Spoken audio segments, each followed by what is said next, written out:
New feature by Zoom, and we're live. So welcome everybody to this remote interview. My name is Lisette and I'm interviewing people and companies doing great things remotely. And today on the line, splitting his time between Massachusetts and California, I've got the co-founder and president of Verbella, Alex HOWLAND. And Alex, Verbella is a virtual world for work, education, and events. And we're gonna dive into that. It's very exciting. But let's start with the first question, which is, what does your virtual office look like? What do you need to get your work done? Awesome. Yeah, thanks. Thanks for having me. Our office looks quite different. I don't know if you yourself or your kids or friends play video games online, where they're actually communicating to other players that aren't there with them. That's kind of how we go to work. We go to work in a video game software that looks like a corporate office or a university campus, where there's, you know, outdoor venues, there's classrooms, there's auditoriums, there's offices, and we navigate with our avatar, which is our representation of ourselves, who we can walk around the office and engage with the people we want to engage with. The beauty is it's always sunny in the Verbella virtual world as well. Like California weather all the time, or whatever weather you like. Maybe you like snow. Yeah, exactly. Yeah, and the beauty of that, right? Myself and my team, we can work literally wherever we want. So I get to spend 6 months in Southern California, in San Diego, and then 6 months when the weather is nicer in Dartmouth, Massachusetts, where I'm from, and where my wife's family still are. So kind of best of the both worlds. Yeah, totally. And one question about this. Okay, so your virtual office, like a video game software, and then it looks like a corporate office. And I've gone to the website. It looks really cool. There's a number of different configurations that you can have.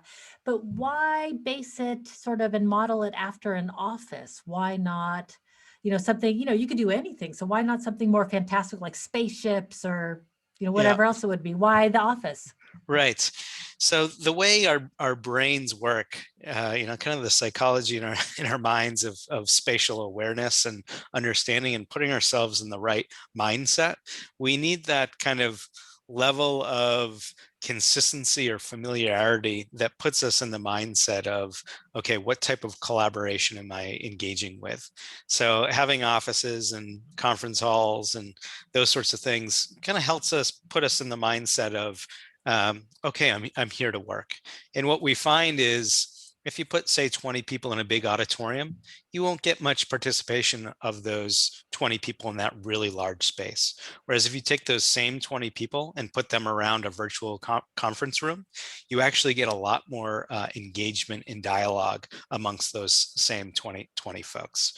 So, we really operate with kind of spatial memory and spatial cognition that give us these cues of kind of how to behave in these environments that are quite helpful, and they give us this sense of being present with our colleagues despite being remote. Do you think, just as a tangent question, as I think about all the kids who play video games these days that are going to be growing up to going into these virtual offices, like it's natural in the future, they won't even think twice about it, I think, like there's Right. so much time. Do you think that will change with the younger generations of like what they visualize an office or a workspace to be like? Do you see that changing even? It certainly can, right? And so we're starting to build tools that give you a lot of flexibility in terms of the type of environment that you can bring in. So we've done things from battlefields to fulfillment centers to really distinct classrooms or field trips in the environment. So your imagination can kind of run wild in terms of what these spaces can be, right? And you can give that kind of flexibility back to, okay, maybe you do a lecture or a meeting in a typical conference room, but if there's a need to go to Mars or go to a plant or a facility, the flexibility of the software will continue to grow to make that possible. So I saw on LinkedIn that you've actually built Verbella quite a while ago. It's been almost 10 years. It's 2012 is what I said. Is that correct? 2012. Yes, correct. Yeah. Okay, so it's you're ahead of your time. And so what has the pandemic done to Let's start with this. Why did you build Verbella to begin with? And then I Yeah. want to ask, like, what's happened since the pandemic started? Yeah. Because it must be interesting. Okay.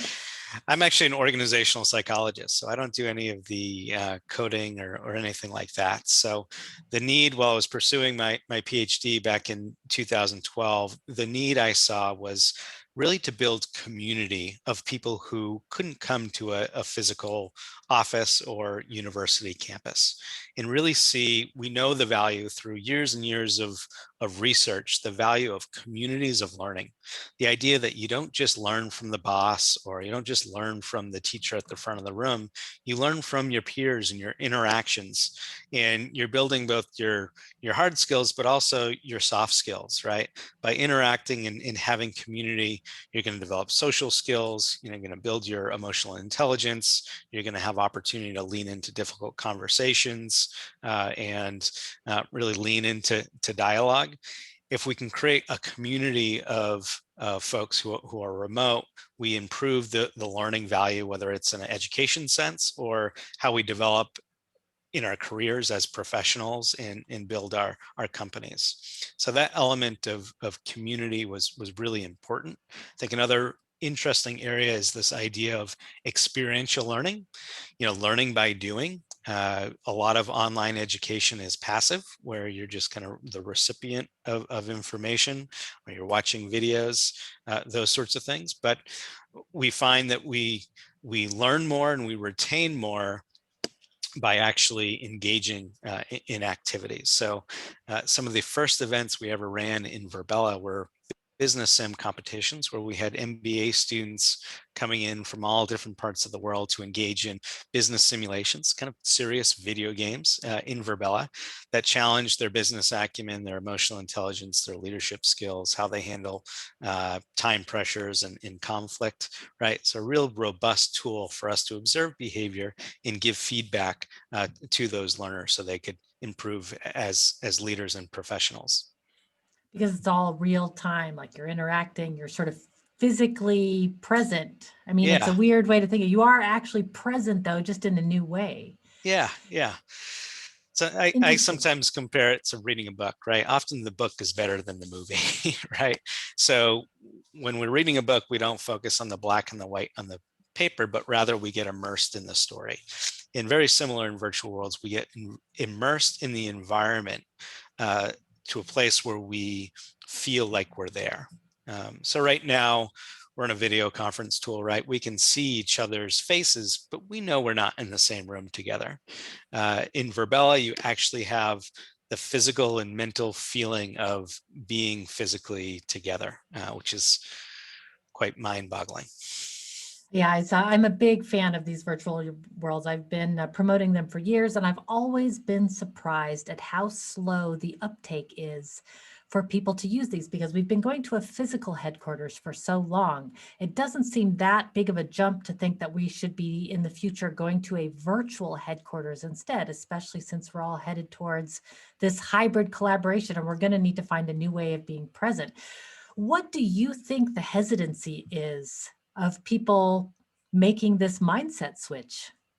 Yeah, well, I think we know historically that people are resistant to change, right? So, with COVID, we've been forced to change, right? We've accelerated the change process in a massive way. And what we've learned is that, for the most part, people can get their work done regardless of where they are, right? So now that's where we're hopefully getting past COVID, right? Employers are trying to figure out, hey, I still have all this real estate. Do I bring people back to the office, or do we move to a hybrid or fully remote, um, cadence? And I think to stay competitive, the hybrid or fully remote option is going to be the companies that really win out in the long run.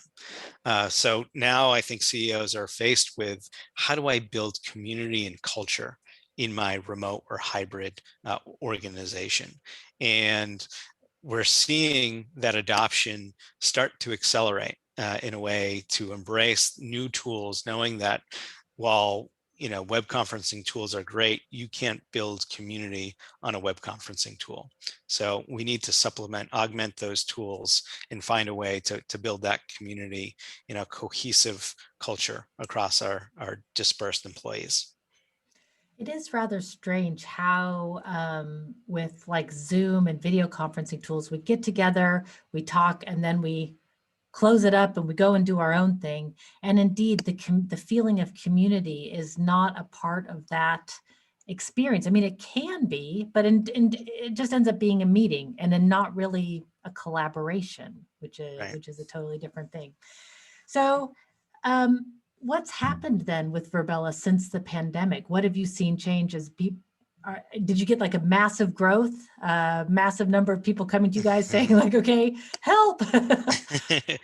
We certainly have. My team was about 20 folks pre-pandemic, and the team's about 180 now. So it gives you a sense of the amount of growth we've experienced. So to start off, we can talk about ourselves, right? And growing from 20 to 180 folks.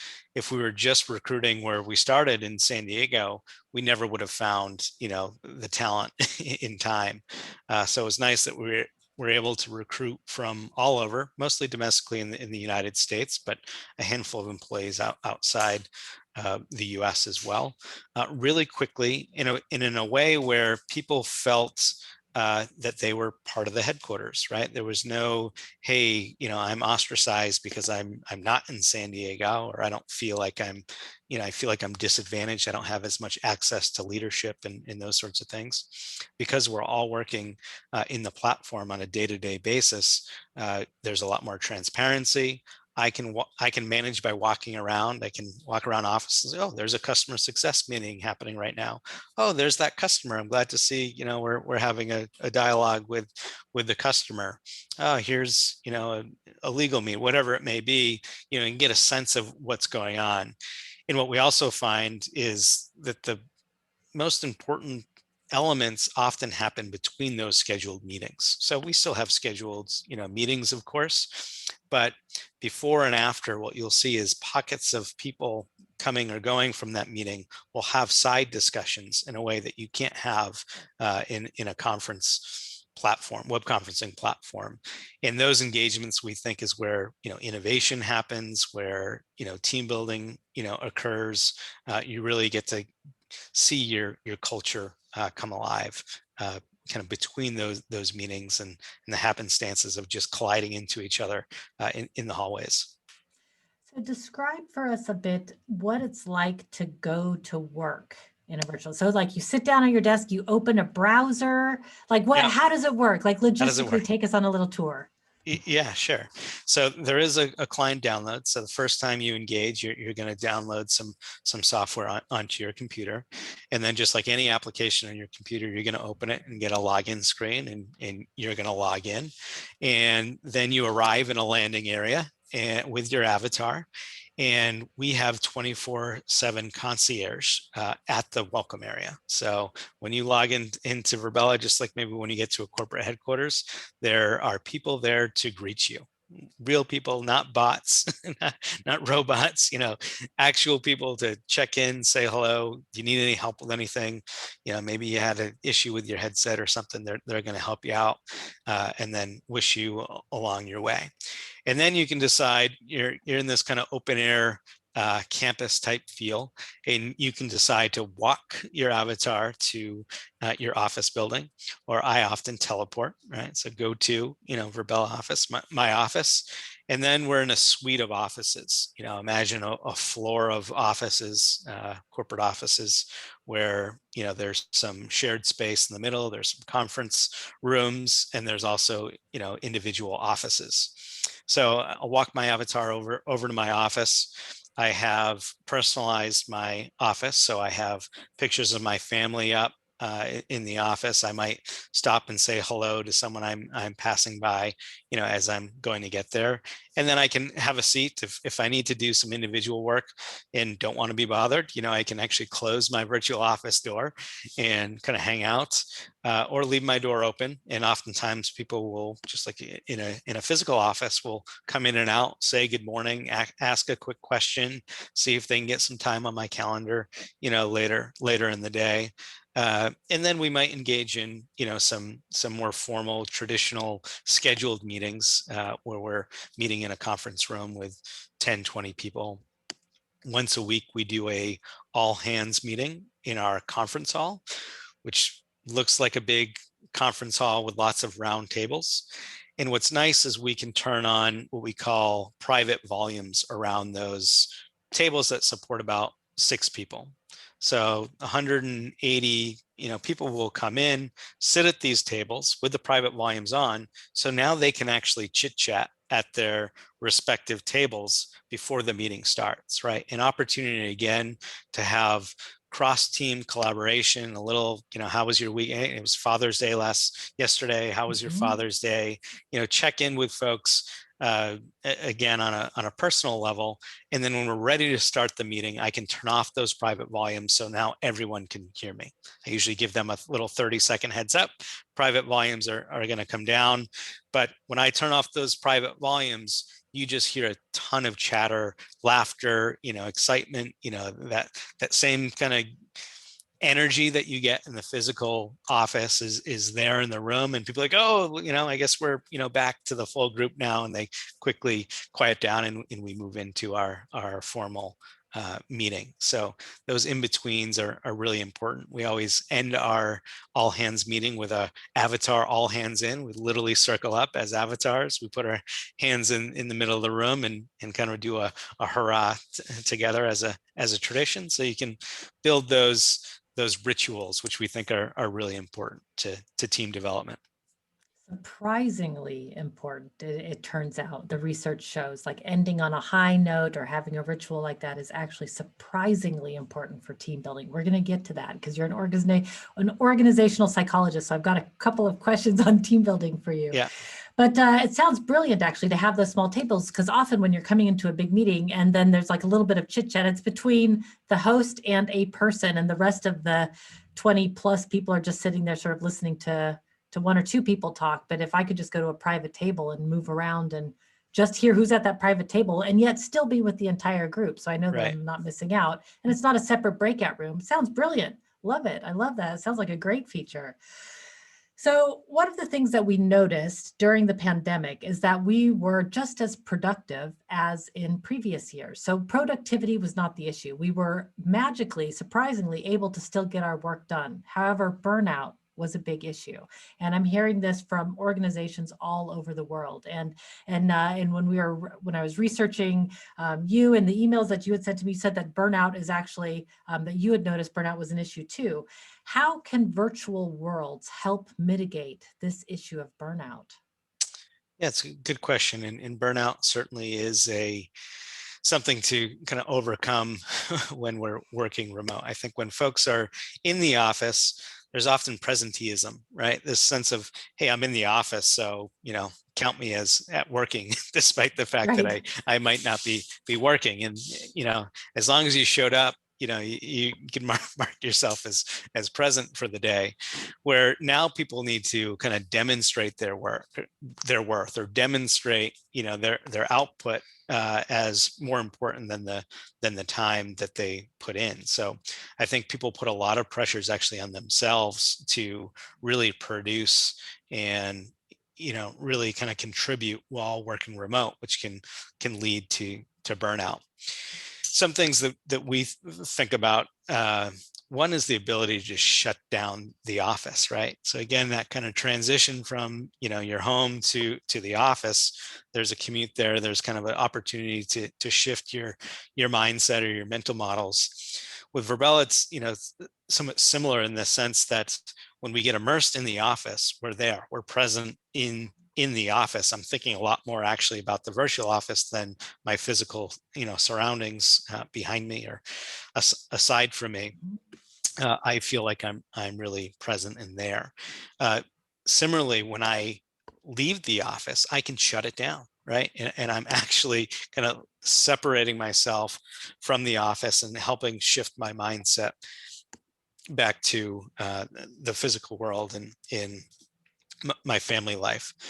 With that said, it's easy to put in, long hours and kind of not take the breaks and those sorts of things. So I think within our teams and myself even, right, we try to be more mindful of replacing your commute time with family time or exercise time, uh, and taking advantage of the time that you get back. I think is really important.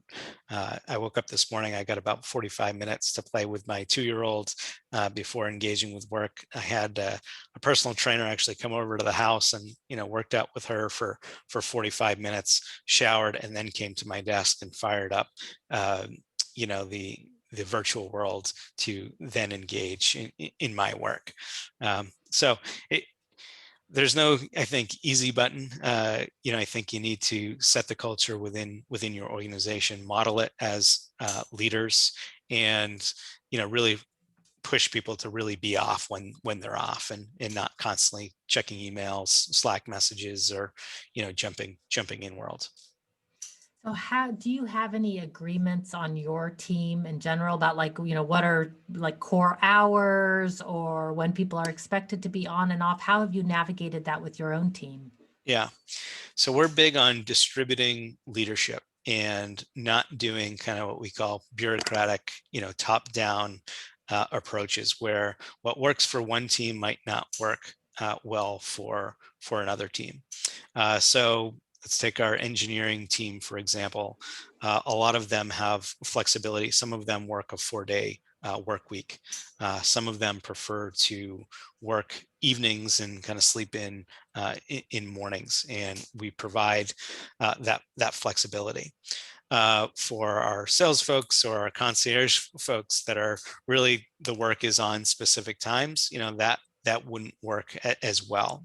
So what we've tried to do is match people up based on kind of geographical areas and in time zones, where you got sales folks in Europe, you got sales folks on the East Coast, and sales folks on the West Coast, so they can work their more normal hours. We also try to schedule our meetings that uh, are going to cross time zones to kind of middle of the day, maybe West Coast time, so it's not too late for East Coast or even Europe. So those are some things that we're trying. Areas where I and the rest of the leadership team could probably improve is really making sure we take the time, vacation time and in personal time, to model those behaviors to the rest of the team. Yeah, it definitely has to come from leadership, because if the boss is working late, the team's also going to be working late, probably. It's That's right. there's That's something right. there. Like, you don't want to be the one to go to leave first before the boss leaves the office. Yeah. At least, there's like the mental pressure there, indeed, by doing that.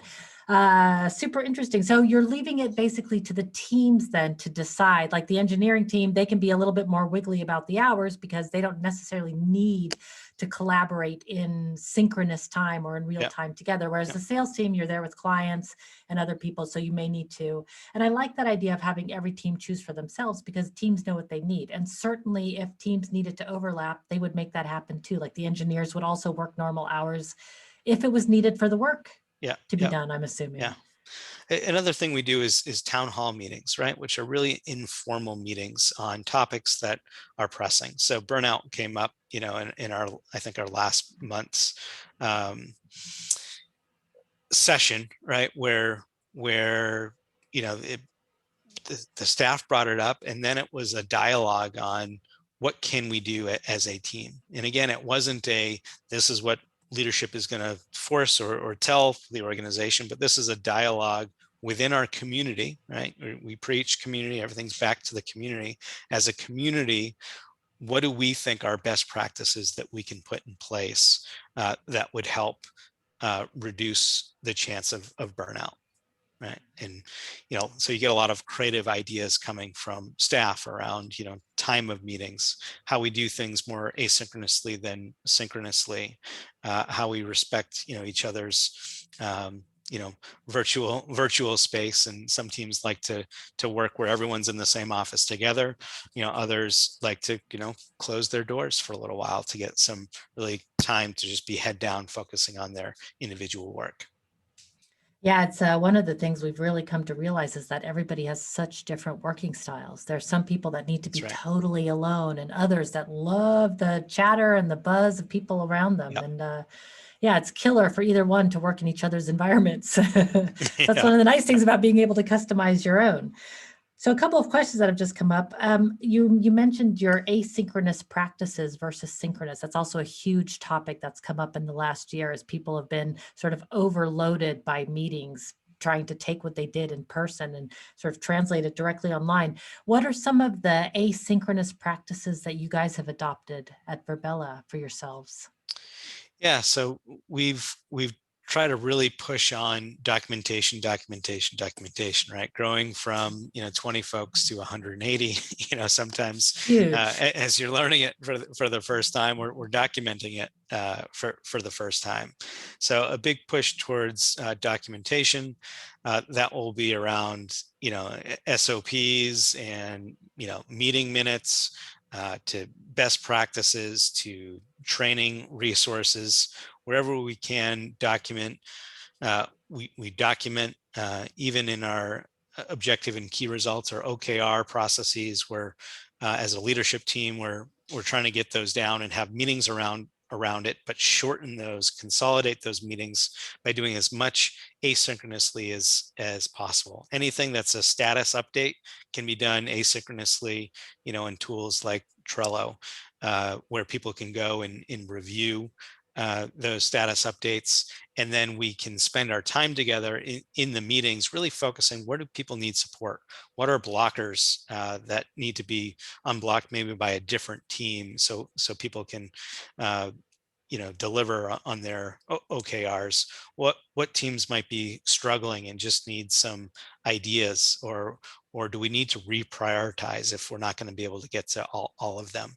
Try to keep the meat of the meetings synchronous, while the status update type stuff asynchronous, and just updated in different repositories where anyone has access. What do you use for the documentation? What tool, if I may ask?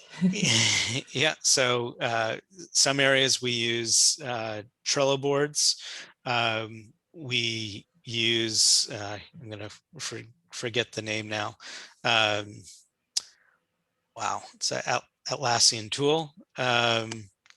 Confluence or Confluence, Jira thank you. or, okay, oh, the Confluence, wiki, yep, okay. yep. Mhm. Confluence is big. The engineering team certainly uses Jira. Yes, so those are big Trello users. Miro boards and mural boards, we play around a bit. Confluence certainly is a big one, and then Jira for the engineering team. Yeah. Awesome. Yeah, just curious because people out there are just starting down this journey of asynchronous and documentation and learning how to do it. And, wikis are still new to a lot of people out there, and like wiki systems and documentation systems. So I'm always curious about that. Okay, but before we run out of time, I have got to ask you about organizational psychology and some team building things, if you don't mind. Let's start with, what exactly is organizational psychology? If we'll just start at the beginning, like just a brief overview so that people understand Yeah. what that means. So organizational psychologists focus on people at work at the individual level, the group level, and the organizational level. So at the individual level, it might be career counseling, it might be executive coaching in development, leadership development, assessment. At the team level, it might be team building, whether it's out on a ropes course or orienteering, or running sessions for team building within a conference room or whatnot. And at the organizational level, it's more your systemic things. It might be understanding in company culture. It might be doing assessment around employee satisfaction. It might be around best hiring strategies for selection in retention. The list goes on. So it's actually a pretty broad field where you can specialize in different areas. Okay, so then when it comes to team building online, what's some advice that you can give to people? Because everybody's, struggling with Yeah. like, hey, our team was like, there's nothing like a big pile of nachos and a beer, like together in person. How do you Right. replicate it online? Or do you replicate it? Or do you just do something completely different? Does it not translate? Right. So, it kind of goes back to, the asynchronous synchronous discussion, right? It's great to do a lot of things, particularly task oriented asynchronous, right? But we are still social beings. We need that social bond and that social connection. So we really believe in synchronous sessions as well, where there's both opportunity for kind of that water cooler moment, the ability for casual collisions, both within teams and across teams. So you're developing a cohesive, organizational wide culture. We think is really important. We really think about inclusivity in the sense of in Verbella, everyone's on the same platform. They have equal access. They can go find leadership, right? They're not in a satellite site. They're not the few that are offsite. Everyone's in the headquarters together and has that equal access, which we think is really important. We're also big believers in fun. We believe there isn't kind of a separation between work and play. So we try to have fun as an organization. This month is Pride Month. We actually hired a drag queen last week to come into our virtual speakeasy and do a trivia night where we played games as a staff in a fun atmosphere, again, trying to promote inclusivity and welcome people of different walks of life to come in and just engage on a social level. Over Christmas, or I should say the winter holidays, we had DJ Jazzy Jeff come perform for the team as well. So we had our avatars all Cool. dancing together, in interacting. So quite fun. Maybe one more example is we have something called the invisible path exercise, which is similar to a ropes course activity, where as teams you need to play a game to get your team member down the invisible path on time, on budget, with high quality. So we developed these what we call serious games to develop folks as well and give feedback. Those are a few examples. I love it. So what I've got written down here as you were talking, I wrote down casual collisions. I love that term, but that just sounds like it's just building that sort of synchronicity or serendipity Yep. into your everyday. We've got equal access. I think that's really important, being inclusive, but also that everybody's on the same playing field. That definitely changes. And actually, I feel like that's sort of where these virtual worlds have an advantage over the physical worlds, right? Like there's no Right. more corner office, there's no more top level, the IT crowd's not in the basement anymore. Like everybody's in the same virtual space. So that feels really good. And then fun, sort of the three components there of like, if you've got these three things, then team building is you're going to increase the likelihood Yeah, of success there. Is there anything absolutely. else you'd add to that equation? I don't think so. I think that's a good list. We try to tap into the intrinsic values and motivations of folks by distributing leadership and having kind of access. And we find that when we do that, people are excited to show up to work. Every day they get aligned on the vision of the company and want to support both their peers as well as leadership in terms of getting there. Are there people that just do not thrive in this kind of environment? It just isn't for them. Have you seen that? Or can anybody do this? We're seeing that pretty much everyone can do this. Our now sister company is actually a real estate company. Believe it or not, they sell real residential real estate, and the average age of their real estate agent, who's really their customer, I think is around 55 years old. right? So we're seeing people of very different ages, engage successfully in the platform.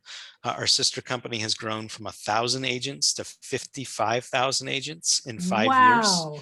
Yeah, so they've become a $5 billion plus market cap company with literally no physical brick and mortar headquarters, doing everything from their board meetings and C-suite meetings in the virtual world, all the way down to recruiting new agents in the platform.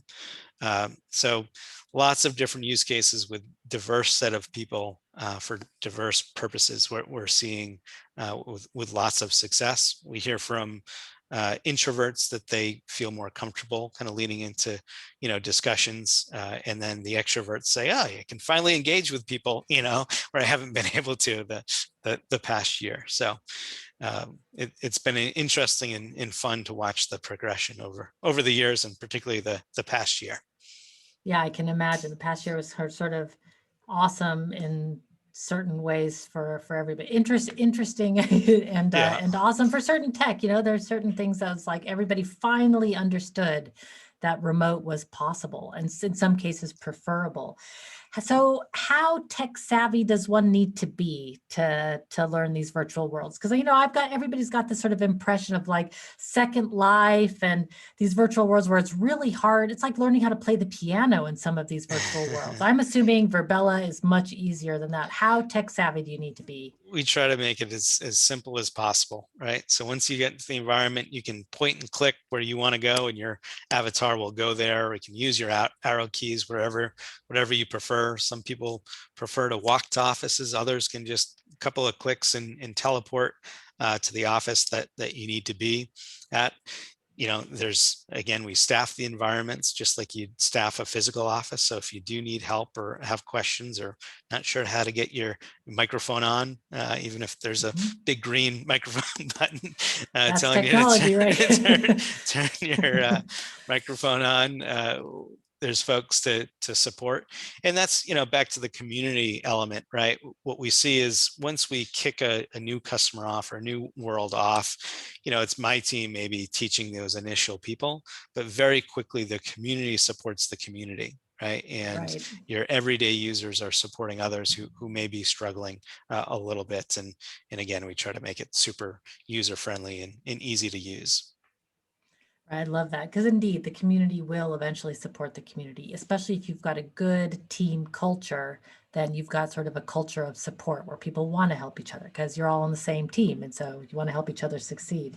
All right, we're coming to the end of our time. I have so many questions, but let's end with two questions, which is, what advice do you have for people who are just starting out with virtual worlds? What's something that people should know first before engaging? Or should we just jump in with both feet and give it a try? I think you jump in and experiment, right? So there's a lot of tools, including ours, that you don't need any special equipment for, and you don't have to pay anything. Actually, we have a open campus that's just that. It's open. You can go on our website, verbella.com, and download it and hop in. Again, we have concierge there who are going to greet you. We do daily tours where we can take you or you and your colleagues around for a tour and get a sense of what's there. We also offer something called Team Suites, which is basically virtual co-working center within that open campus. For starting at $100 a month, you can get your own suite of offices for your team and just experiment. And it's a month-to-month commitment. There's no long-term commitment. So that's how we're seeing a lot of people dip their toes in the water. We also have an events team. So certainly we've seen events explode. We've hosted thousands of events over the last year, where it's a one-time event on one of our campuses that we manage, that we provide the staff for all the kind of how-tos and troubleshooting, so you don't have to worry about it, and you can just focus on your community in hosting a fun event. So don't be scared is really what we're telling people. Don't be scared of the virtual world term. It has changed a lot in the last couple of years, like the Absolutely. whole environment. So it's not what you Absolutely. think. It's not Second Life anymore from 20 years ago. It is way easier and way more fun to use. So That's right. Jump in. Yeah, I'm a huge fan. So I say jump in, everybody, and try this out. I think the presence that it provides for teams is so powerful. I think it's kind of mind-blowingly powerful. You don't really grok how big that is until you've been in one of these You virtual experience it. environments. Yep. I really feel like you have to try it to understand how good it is. So hopefully we've convinced a few people to do that. And so let's end by saying, if people want to learn more about you and about Verbella, we will of course link to the website, but what's the best way to contact you and learn more? Yeah, so certainly opencampusverbella.com, hop in there. Those are where my offices actually are, and they're public. Anyone in the world can actually get to my office, which is different as well. You can also find me on LinkedIn. I'm present there as well. But yeah, come on by the open campus and stop in and say hello.